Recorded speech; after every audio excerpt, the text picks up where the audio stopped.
வணக்கம் அன்பர்களே, வாங்க நாம இன்னைக்கு வடித்த சாதத்தில் தக்காளி சாதம் எப்படி செய்கிறதுன்னு பார்க்கலாம். அதுக்கு நான் 3 டேபிள் ஸ்பூன் ஆயில் எடுத்திருக்கேன். அதில் கடுகு, ஜீரகம், கடலைப்பருப்பு, உளுத்தம்பருப்பு, காஞ்ச மிளகாய், பெருங்காயம் போட்டு அது நல்லா பொரிஞ்சதும் ஒரு வெங்காயம் நறுக்கியிருக்கேன். ஒரு வெங்காயத்தை பொடியாக நறுக்கிக்கோங்க. அதுக்கு பிறகு கொஞ்சம் உப்பு சேர்த்து அது சேர்த்துனீங்கன்னா நல்லா சீக்கிரம் வெந்துடும். அதுக்கப்புறம் ஒரு கொத்து கறிவேப்பிலையை போடுங்க.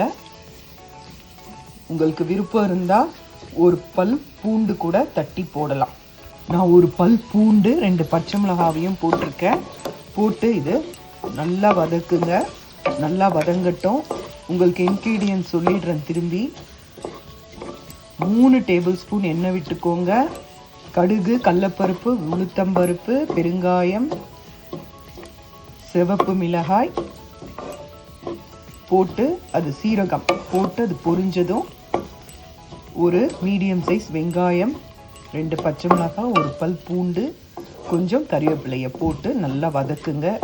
கொஞ்சம் உப்பு சேர்த்து வதக்குங்க. நல்லா சீக்கிரம் வெந்துடும். இது நல்லா வேகட்டும். நான் 1 கப் சாதத்துக்கு 3 தக்காளி எடுத்திருக்கேன். அதில் 2 தக்காளியை நான் பேஸ்ட்டாக அரைச்சிருக்கேன். 1 தக்காளியை பொடியாக நறுக்கியிருக்கேன். வாங்க பார்க்கலாம். ஒரு தக்காளியை நறுக்கி போட்டிருக்கேன். தக்காளி நல்லா வதங்கட்டும். நல்லா வதங்கின பிறகு நான் உங்களுக்கு காட்டுறேன். தக்காளி நல்லா வதங்கிடுச்சுங்க. இப்போ நாம் அரைச்சி வச்ச பேஸ்ட்டை போட்டுட்டு நல்லா வதக்கி கொடுக்கலாம். பேஸ்ட்டு விட்டாச்சுங்க. இது நல்லா கொஞ்சம் திக்காகட்டும் பேஸ்ட்டு. அதுக்கப்புறம் வாங்க நாம் என்னென்ன காரம்லாம் இதில் சேர்க்கலான்னு பார்க்கலாம். இது கொஞ்சம் நல்லா திக்காகட்டும். இந்த தக்காளியோட ஜூஸு ஃபுல்லாக வத்திடுச்சு. இப்போது இந்த ஸ்டேஜில் நாம் 1 டீஸ்பூன் தனியாத்தூள், 1/2 டீஸ்பூன் மிளகாய்த்தூள், 1/4 டீஸ்பூன் மஞ்சப்பொடி. இது உங்கள் காரத்துக்கு ஏற்ற மாதிரி நீங்கள் எவ்வளோ அரிசி எடுக்கிறீங்களோ சாதம் அதுக்கேற்ற மாதிரி பார்த்துக்கோங்க. நான் 1 கப்பு தான் எடுத்திருக்கேன். அதனால் நான் 1 டீஸ்பூன் தனியா powder, 1/2 teaspoon red chilli powder, 1/4 teaspoon turmeric எடுத்திருக்கேன். இதை போட்டு நல்லா கலக்குங்க.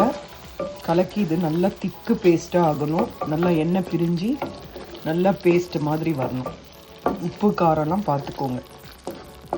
இது நல்லா வதங்கணும். வதங்கி எண்ணெய் நல்லா பிரிஞ்சு வரணும். வாங்க பார்க்கலாம். பாருங்கள், இந்த ஜூஸ் எல்லாம் நல்லா ட்ரை ஆகிடுச்சு. நல்லா திக்கு பேஸ்ட் ஆகிடுச்சு. இப்போ நான் 1/2 டீஸ்பூன் கரம் மசாலா சேர்த்து இதை நல்லா கலரி கொடுத்துட்டு நம்ம ஆற வச்ச சாதத்தை போட்டு இதில் போட்டு கலரிடலாம். கலரிட்ட பிறகு கொத்தமல்லி தூவி நாம் பரிமாறலாம். பாருங்கள், ஆறின சாதத்தை போட்டு நல்லா கலரியாச்சு. அருமையான தக்காளி சாதம் ரெடி ஆயிடுச்சு. இது ரொம்ப நல்லா இருக்குங்க. இந்த மாதிரி சாதம் வடித்து இந்த முறையிலையும் செய்யலாம். செஞ்சு பாருங்கள். செஞ்சு பார்த்துட்டு உங்களுக்கு இந்த தக்காளி சாதம் வீடியோ பிடிச்சிருந்தால் லைக் பண்ணுங்கள்.